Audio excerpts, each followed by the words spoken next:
Hello out there! It's time for the Hockey Minute, your source for all of today's hockey news with some opinion. Strap in for the fastest news in the NHL. This episode is proudly brought to you by fucking nobody. We don't have any sponsors. Now, here's your hosts, Brandon and Ryan. And here we are. Welcome back to another edition of the Hockey Minute. I am your host, Brandon. With me, as always, my co-host, Ryan. And today we have your part one of the Atlantic Division breakdown, the Contenders. But first, please subscribe with whatever podcatcher you use. Leave us a review on iTunes or a voicemail on Anchor if you're fired up about something we said or something you think we should be doing better. We'll play it on the podcast. All right, before we get into our breakdown, let's check in with my Iron Man of a co-host, Ryan. How you doing, man? I'm exhausted, man. I've been promoting our podcast on just about every platform you can imagine. I mean, I'm on Facebook, Instagram, Twitter, Snapchat, LinkedIn, Bumble, Hinge, Tinder, OnlyFans, TikTok, blackpeoplemeet.com. I'm just grinding away, man. It's exhausting. But you know what? The sun's out and life is getting slowly back to normal, so it's pretty good. How about you? I'm doing awesome, man. I'm just really excited to be getting back to the podcast and getting into breaking down the contenders of the Atlantic Division. So we're going to be going through Boston, Tampa, Florida, and Toronto in today's episode, and obviously we're going to be starting with Boston. So how did you see them going into the season? I thought they would be another Cup contender. I mean, I know as a Canuck fan, rather, this is a sore topic for you to talk about how good Boston is, but man, you know what? I've always believed that any team that makes it to the Cup Finals, usually they have 2 or 3 years after that. Whether they win or lose, they've got 2 or 3 years to really be a contender again, and not really a surprise to see them play as good as they have. They've got some of the best players in the game. Bergeron and Marchand are both Selke caliber players, and how about that David Pastrnak? I mean, geez, 48 goals this year, wins the Rocket Richard. Yeah. So, I mean, when you have a big, like a top unit like that, they've got some good depth with guys like DeBrusk, and they traded Danton Heinen to get Andre Casa or Case or however you pronounce that. Chara's 40 plus years old and he's still, somewhat effective. And then Rask and Halak in net. I mean, it doesn't shock me that they had as good a year they did, but I mean, how did you see them coming in? Did you think that they'd be this good, or were they going to be a middle of the pack? Oh, no, I definitely didn't think they'd be middle of the pack. I mean, they went to the finals, obviously, last year against St. Louis and lost, so I mean, I knew they were a good team. I didn't think they'd end up with they were 44, 14, and 12 on their season, right? Which is just unreal. Second best power play in the league, third best PK. Before the season shut down, I would have thought that they would be another Cup contender. Like, I didn't necessarily think they were going to win, but now their momentum maybe, I think, is quashed. So I'm not sure that they'll be able to carry that as well forward. But like you're saying, they're an incredible team. I mean, when you watch them play, they basically stifle you with their bottom 3 lines and then expect the top line to do all of the producing, and they do. So, I mean, they're not always the most exciting team to watch, but when the perfection line is cruising, they do some magical things when Marchand isn't licking faces or slew-footing people or whatever he's doing. Yeah, I mean, like, just to go through some stats here quickly, they had the second best power play in the league. They had the third best penalty kill in the league.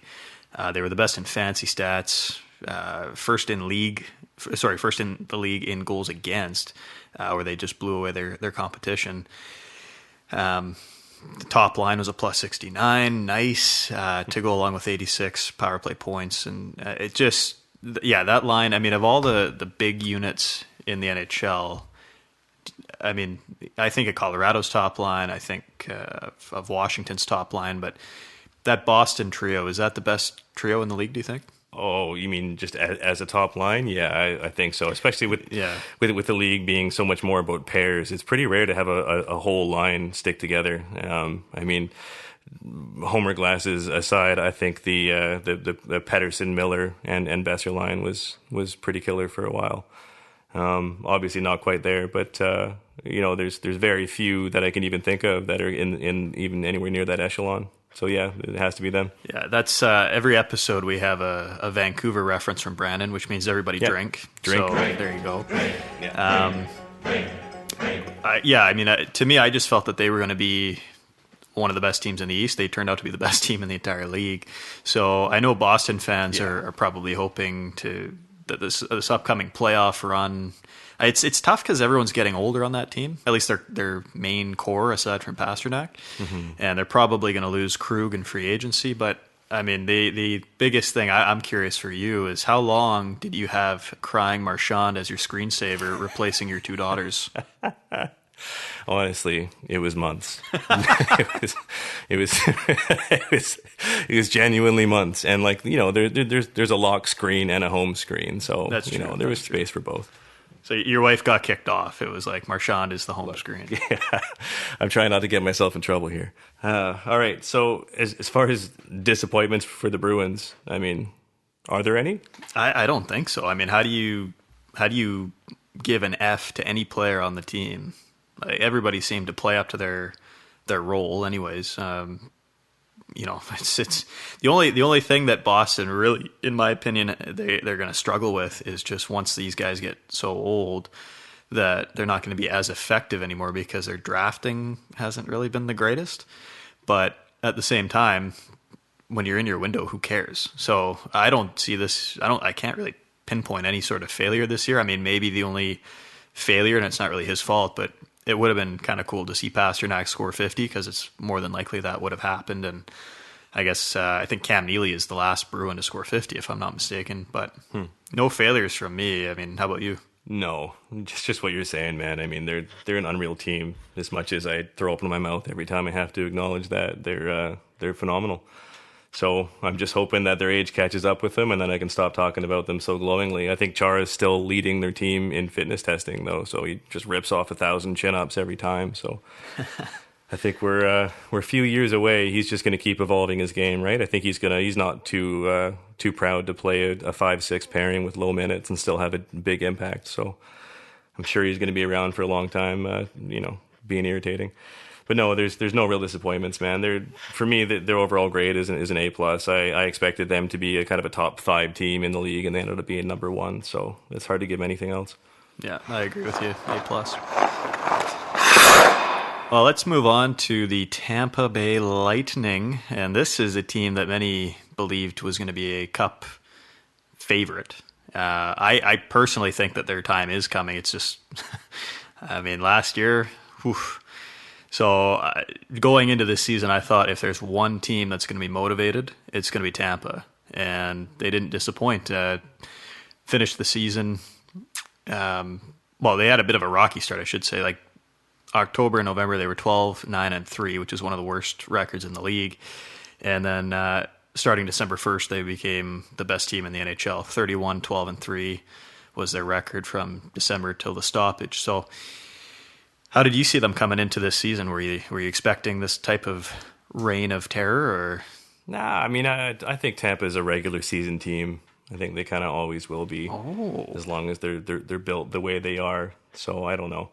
I think Columbus really exposed them, and I think that their skill doesn't seem to be able to step it up in the playoffs in a way that matters. So until I actually see it, I don't know. I going in, I figured that they'd be a top 5, kind of top 10 team overall, just because they're a good regular season team.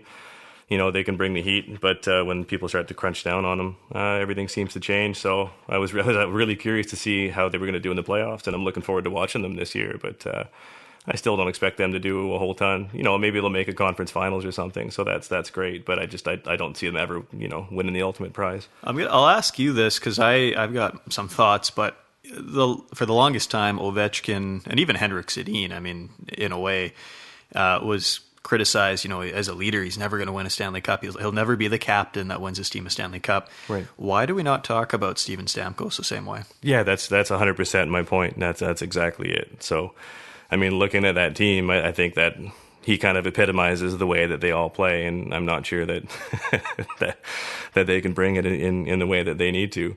And again, if we're going to have to drink for a second, but coming back to Henrik real quick, They were tougher players than people gave them credit for, right? Like they cycled hard and took all the abuse to make the plays. But Stamkos' game is a totally different game, and most of Tampa's game is different, right? I mean, they've got Patty Maroon now to try and stiffen things up a little bit, but who knows if that's actually going to be the case. I just think they're just going to run away from Patty Maroon in the playoffs and then crush on every other Tampa player, and that'll be that. Yeah, I mean, first of all, you didn't answer my question. Oh, sorry. My question was just like, why do we not talk about Stamkos the same way as we talk about Ovechkin and any other European captain? Yeah, no, you're right. Is it because he's Canadian? Yeah, that's kind of what I was saying. That's the point that I was trying to make before. But yeah, they're maybe because he's Canadian, and maybe because he was he's still a really accomplished player in terms of like scoring and stuff. I guess you could say the same thing for Ovechkin, though, although I don't think he's had the same minuses in his season as Ovi did, right? No, I mean, with Stamkos, it's kind of different. Like, he's not the number one on his team, right? I mean, Kucherov has really come along the last 3-4 years. Yeah, it's been that way for a while, for sure. Personally, I think Kucherov's a top 5 player in the game, total. But this team is so well built, and Steve Yzerman had done such a great job with getting guys under contract.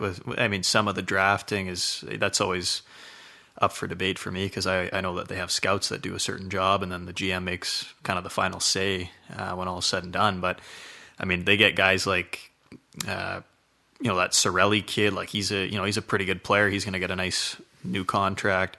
Sergachev, that was a great trade, by the way. Drouin for Sergachev. Oh my god. Oh my god. I mean, that squares up your defense with Hedman and Sergachev, and then they just fill it with guys like Eric Cernak, and they got Shattenkirk on that cheap deal after he got bought out by the Rangers. They got Bogosian after he was bought out by the Sabres. So I mean, it's from top to bottom, they're really good. It's just that I agree with you in the sense that they're not really built like a playoff team like we've seen. Boston and St. Louis were heavy teams. They played that grinding style. The Capitals, the year that they won, it was guys like Devontae Smith-Pelly and Lars Eller that were stepping up in major ways. Brett Connolly had a pretty good playoff as well. And it's just like, even when Pittsburgh won, it was guys like, Phil Kessel's not a grinder necessarily, but guys like Patrick Hornquist and Chris Kunitz had timely goals. Tampa Bay, to me, they got all this skill, but it's like, they're a small team, and the guys that are big, like Alex Killorn, doesn't really play like a heavy style. So it'll be interesting to see how they fare, because this playoff is unique. Everybody is going to be shaking off the rust, and perhaps some of these guys will come in and skill will take over, because guys won't want to be as physical and wear themselves down even more. But at the end of the day, man, it's tough. Like I feel like Tampa could probably be a conference final team, but I don't know. And there are a ton of players on Tampa that I love, like as a player, but it's just funny when they all come together the way that they mesh. I don't like the way that their team plays. Like, I think every team in the league would take Victor Hedman. He's a monster, right? Like he's the best defenseman in the game. Yeah. So I'm not shitting on Tampa. I guess I kind of am, but I love a lot of their players. I really don't like how they're coming together. That is by definition shitting on. Yeah, I guess I am. By definition, yeah. That's fair. Yeah. But I mean, like even Stamkos, who's had kind of a subpar career in terms of what his projections were, even though he still had a phenomenal career. I think every single team would take him because he's still a phenomenal player. But who knows if he's really good enough to lead any team? So maybe you're right. Maybe we should start questioning Stamkos in that same group. So how do you grade them? Oh. That's really, really tough, because I almost don't consider them in the regular season. I just figure they're a lock for the playoffs, and I love to see what they're going to do going forward. So, going into the year, I probably thought they were going to end up where they were. So I guess probably a B+, let's say. They really didn't impress me, even though they came on hot in the last half of the year. I don't know, Tampa doing Tampa things. So I guess, B+. Okay, yeah. I'd actually go a little bit higher. I'd give them an A. I think that they had a good bounce back year from that playoff failure, and I think that they're just, I don't know, I feel like they're going to be motivated, but that will be seen. All right, moving on to the Florida Panthers, and I think going into the season, at least for me, I was excited to see what they were going to do. They'd made a lot of offseason signings with Bobrovsky. They got Coach Q. I saw them as a playoff team going into the year. They were, doing quite well pre-All-Star game. The wheels kind of came off post-All-Star game. I think Bobrovsky was pretty shitty all year long. I mean, how did you see them going into the year, man?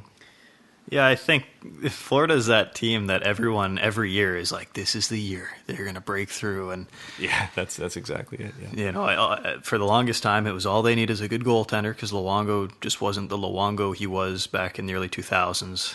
And they get the best coach available, and they get a two-time Vezina winner in free agency. They don't have to give anything up for him. And I was like most fans. I thought, hey, this would be nice for the fan base, for the league.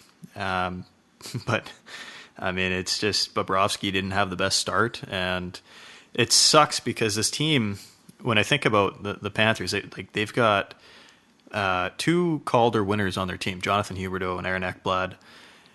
Ekblad, that concussion, and I think it was his rookie season, he got that first concussion, and then it just, his career hasn't taken off the way that I thought it would. But they still have, on paper, a pretty good squad, and it just seemed like they traded Vinny Trocheck at the deadline for, nothing.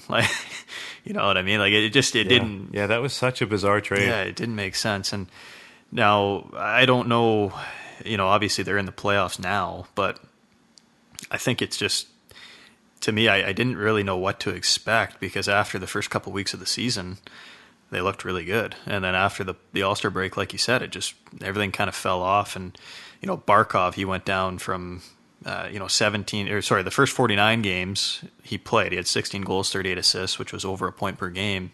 Mm-hmm. And then he was less than half a point per game in the last 17. It makes no sense.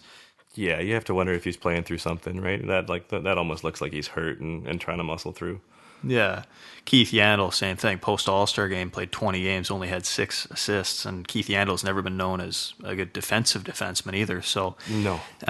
So I mean, when you're only putting up 6 points in 20 games, I mean, that's not good. So I think it was a disappointing year overall, and it's kind of crazy to see them just kind of fall off like that. I mean, Yandle to me, I think he gets by on just being a good team guy, but he's always kind of been a one-dimensional player. He's kind of soft, and now he's just known as the funny man of the league. So I think people kind of give him a pass on most of his play, but he needs to be better, and he needs to be honest. He needs to be the best defenseman on that team. I mean, Ekblad, public enemy number 1 in Vancouver, Mike Matheson.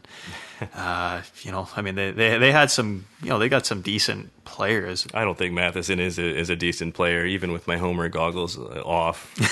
He's a mediocre player who got a contract after one okay season. I think the Panthers are going to be eating that one for a long time. Yeah, well, hey, listen, maybe, but I don't know. I mean, I think in your mind, he's a convict who happens to play hockey, but. It's just this team just overall they released all those felons for Corona shit. That's right. And then one of them got on the ice, and then he assulted Pettersson. I think that's how it all went. Matheson was walking by wherever the Panthers play. They're like, "Hey, we need a defenseman." He's like, "Okay, yeah, sure."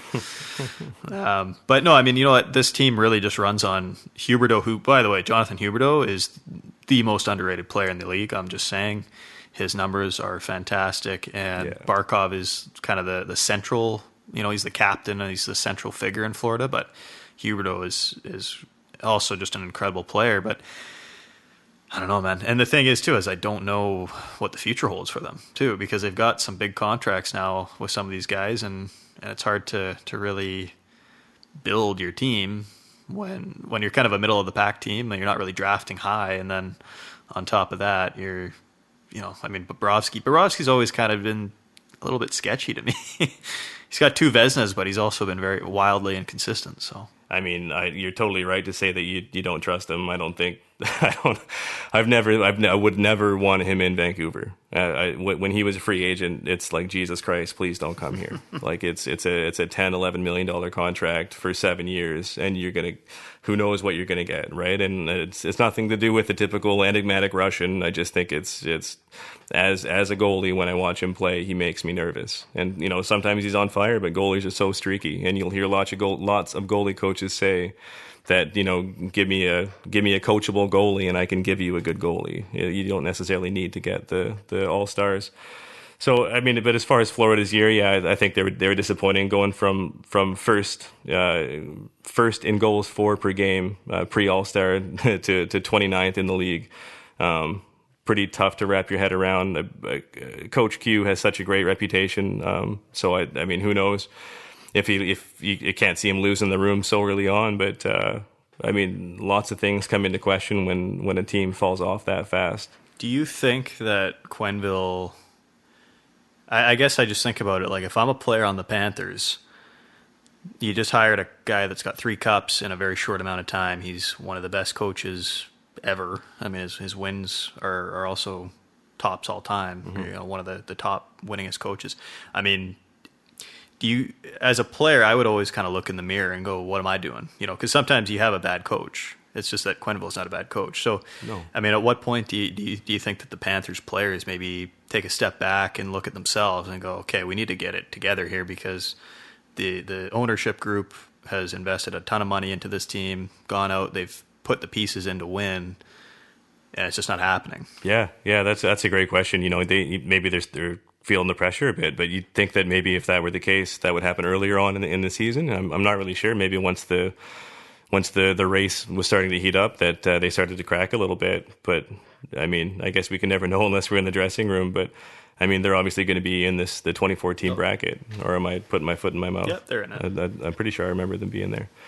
So, I mean, it'll be amazing to see how they come out. Are we going to get pre-All-Star or post-All-Star performance? I don't know. I just think that like the year was a failure. Yeah. The only reason that they're a playoff team is because of this bracket. Like, I don't know. Yeah, I mean, those teams on the outside are just grateful to be in there. I mean, I think we've all heard Jack Eichel's comments about, you know, going into the year wanting to make a 16-team playoff and then not even being able to make a 24-team playoff, and how shitty that is. So, I mean, I think the teams that are there are just grateful to be in, and hoping that they can be one of the, you know, some Cinderella story, the only team to seed 24th into the Stanley Cup playoffs and win the cup. History will be made. So yeah, overall on the season, I'd give them a big D. I mean, they're fairly disappointing. Yeah, big D. I'm with you. Like, I give them the biggest D I can. I mean, it's not that impressive, but I'll do. I give them a C minus. I think that there's potential there, but they got to get it together. And I don't know, man. Barkov is a pretty quiet guy. I don't know how he is as a leader, but I think, you know, someone on that team's got to step up and just say, guys, we need to be better because we can be better. Yeah. So we'll finish up with the everyone's favorite team, the Toronto Maple Leafs. And what a year. I mean, what a year. It started off with the Mitch Marner saga, and it nearly ended with getting beaten by their own Zamboni driver. Toronto Maple Leafs this year, 36 wins, 25 losses, third in the Atlantic. Overall, it's not a bad year. You know, third in goals for per game, which you'd expect looking at that roster on paper.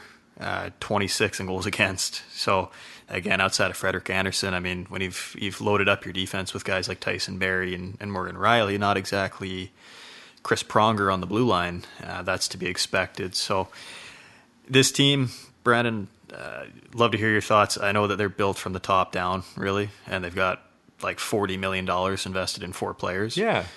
But what were your impressions of them coming in this year? I think going into the year, I was really curious. I mean, they rebuilt faster than I expected, so they kind of made the playoffs quicker, and everybody in Vancouver was bitter because it's like, oh, look how fast they can do it. But then going forward, they kind of plateaued there. I mean, everybody knows their history in the playoffs, right? They haven't made it out of the first round in a century. So going into the year, I want them to succeed. Like I want them to succeed because of their play style. It's so much fun, man. Like if it's such a copycat league, and if we could have, you know, 8 teams built like the Maple Leafs, then that's fun for everybody. So in that sense, I want them to do well. But it's almost a Tampa in a sense, right? Like they're built for the regular season to score a lot of goals, and I'm not really sure how they're going to be able to compete in the playoffs. So again, People may mark them as a Stanley Cup contender. Going into the season, I thought they'd definitely make the playoffs, but I have no idea how they're actually going to perform once they make it. I mean, how do you look at their back end? I mean, they picked up Tyson Barrie, who's, I mean, in Colorado, he was the number one offensive defenseman who could, wheel at the blue line and do all those things. And then they throw him into Toronto and, put him in a 3-4 spot, trying to make him a defensive, responsible player, and it just wasn't working.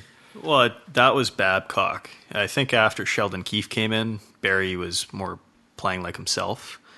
But I agree with you. Like, they get Tyson. So the thing is that they were so obviously all in this year because they got Tyson Barrie to give Morgan Riley some help on the blue line just from an offensive standpoint, because the rest of their defense are the guys like Jake Muzzin, who's just more of he's a good kind of hard-nosed defender. They had their 2 first-rounders in the last couple of years, Rasmus Sandin and Timothy Liljegren, I think is how you pronounce it. Liljegren? Like, those two were Liljegren, something like that. I don't know, something Swedish. But those 2 guys were in, at some point, like, they were like their bottom-pairing defensemen, and it was kind of like they were fighting for a playoff spot. They're throwing these 2 guys. Now, they played great, but it was just more, you don't want to necessarily bring a young guy onto the team and be like, hey, we're in the race for the playoffs here, and we need you guys to play, big. They handled it pretty well, but yeah, the team overall, man, it's just such a skilled group, and you're right. I mean, if we could get a bunch of teams copying the Toronto blueprint, I think that would be great.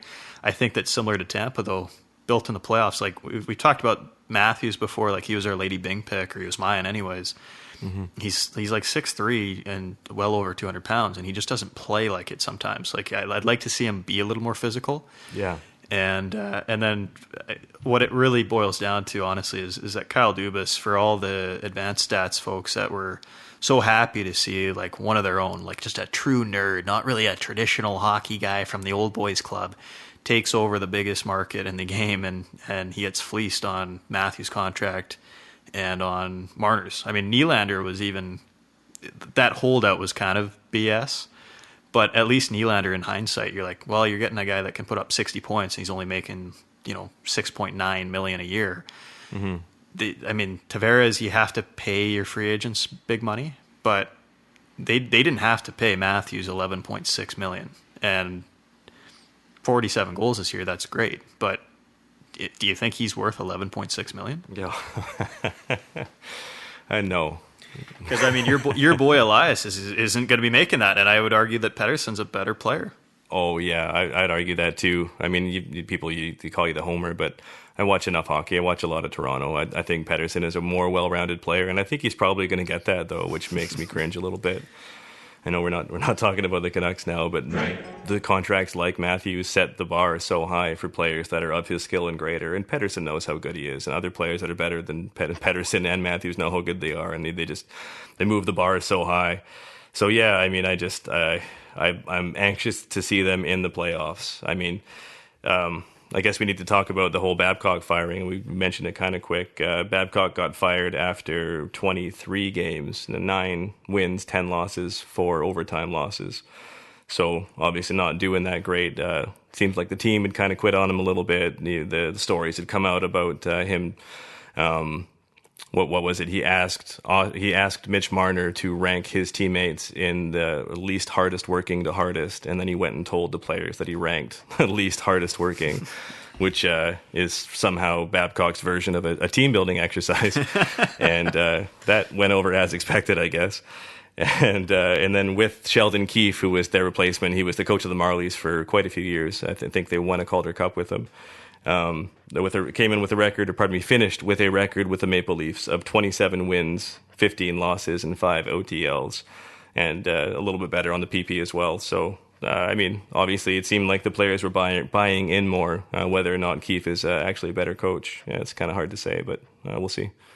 Yeah, it's a new era, though, right? In Toronto, and like the thing is, man, I want to say there's a bit of an entitlement with some of these young guys. And this goes league-wide, granted. It's not just the Leafs. It's just easy to pick on them because that game in February where you've got a 42-year-old emergency backup coming in, and Carolina played great in that game, don't get me wrong. But Toronto just at times looked like they wouldn't even take shots. Yeah. And I don't know if you've ever played any sort of hockey where all of a sudden the guy who's in net isn't a traditional goalie, but you're taking backhands from your own zone, just hoping to like fool them, right? Like, yeah. And they looked like they didn't care. They looked like they weren't trying.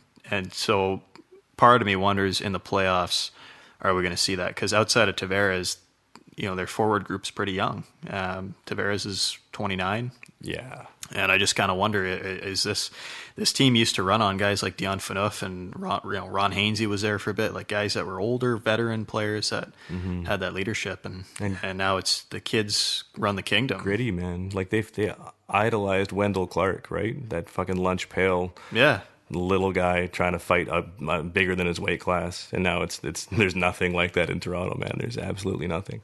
So, just looking at this year, if you had to grade them, what would you give them? I'd give them a B.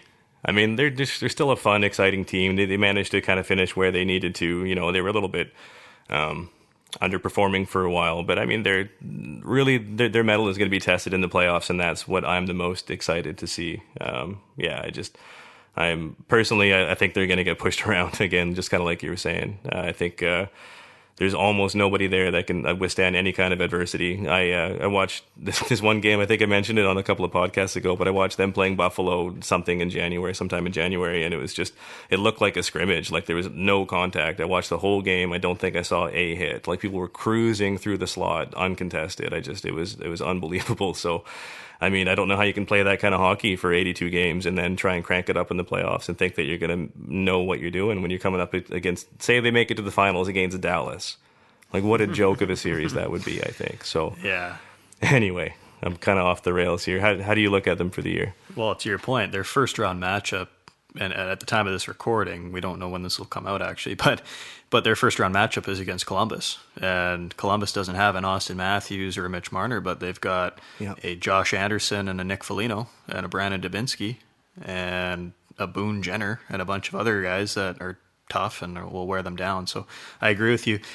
I give them a B this year. Yeah, I think that I expected more from them, especially because when you have guys like Matthews and Marner that are in the first year of their new big contracts, you kind of hope, and Matthews played up to it. I'm not going to take that away from him. He had 47 goals, but I kind of expected more. I thought that they would actually take the entire division, and Boston and Tampa were still able to fend them off. So I'll give them a B. Awesome, man. Well, I think that's going to do it for us for part one of the Atlantic for the contenders. Why don't you let them know where they can find us? Yeah, guys, feel free to check us out at The Hockey Minute on Twitter, Instagram, Facebook, and leave comments. Let us know what you want us to talk about, what you want to hear from us, and leave suggestions for episodes too. Absolutely. All right, guys, thanks for listening. That's going to do it for us. We'll catch you next time on The Hockey Minute.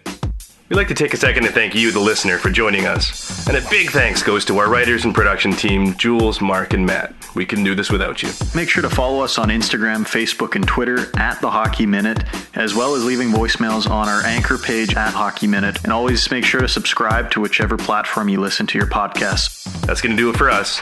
This is Brandon and Ryan. We'll talk to you next time on The Hockey Minute. They released all those felons for Corona shit. Fucking eat your own words there, buddy.